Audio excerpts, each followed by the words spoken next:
నిన్న press meet పెట్టడం జరిగింది. మేము దానికి ఎమ్మెల్యే గారు సెకండ్ ఎపిసోడ్ అంటే మేము కూడా సెకండ్ ఎపిసోడ్కి రెడీ అయ్యాము. మరి ఈరోజు చూస్తే ఎమ్మెల్యే గారేమో కనిపించకుండా పోయారు. ఎందుకు భయమైందా మరి ఏమైందో తెలియదు, కానీ మరి ఎమ్మెల్యే గారు వాళ్ళ బోడక్క కార్యకర్తల్ని పంపించారు. నేను ఎందుకు అంటున్నా అంటే, ఆనాడు రమణారెడ్డి గారే ఒక గ్రామ కార్యకర్త వచ్చి మాట్లాడుతూ ఉంటే ఆయన చెప్పిండు, నీ బోడక్క కార్యకర్తలతో నేను గెలవాలా బాబు, నీ బీజేపీ కార్యకర్తలు ఎవరు చేయడని చెప్పారు.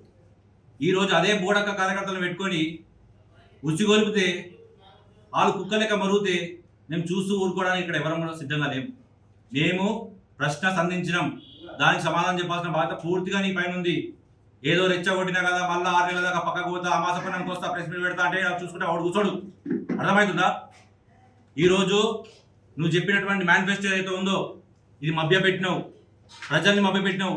ఎందుకు చెప్తున్నా అంటే 150 కోట్లు అన్నావు, సొంత డబ్బులు అని చెప్పినావు. ఈరోజు నీ అప్డేట్ తెప్పించిన బిడ్డ, ఇది నీదే అప్డేట్. చూస్తలేవు వీడియో, ఇది నీ అప్డేటే. నీ అప్డేట్లో ఏముంటుంది? నీకు మెర్సిడెస్ బెంజ్ కార్ ఉంటుంది, మెర్సిడెస్ది బెంజ్ కార్ ఉంటుంది నీకు. అప్డేట్లో 6 పాయింట్ల motor car number Mercedes Benz TS08 ES 5959 బండి ఉంటుంది నీకు. నీ ఐటీ రేట్ ఎంత ఉంటుంది రా బై? 4,90,000. నువ్వు వచ్చి 150 కోట్లతో కామాడిని అభివృద్ధి చేస్తావా? ఓని చెప్తున్నారా బై? నాకు అర్థం కాదు. ఇక్కడ ఓని చెప్తున్నావు కామాడిలో. ఎవడేం ఎంక్వైరీ చేయడు, ఎవడేం చేయడు. నేను చెప్పింది నమ్ముతారు, వీళ్ళంతా పిచ్చోళ్ళు పాల్గొనాలనుకుంటున్నామేమో. దోతి దోతి దోతి చెప్తాం బిడ్డ, ఏం తమాషాలు అనుకుంటున్నావా? చెప్తున్నావు పోతున్నావు. ఇవన్నీ నిరూపించడం సాక్ష్యాలతో ఉన్నాయి. నువ్వు ఇచ్చిన అప్డేట్, నువ్వు సంతకం పెట్టింది, నీ డిక్లరేషన్ ఇదంతా. వీటికి సమాధానం వాళ్ళు చెప్తారు, నువ్వే చెప్పాలి కదా.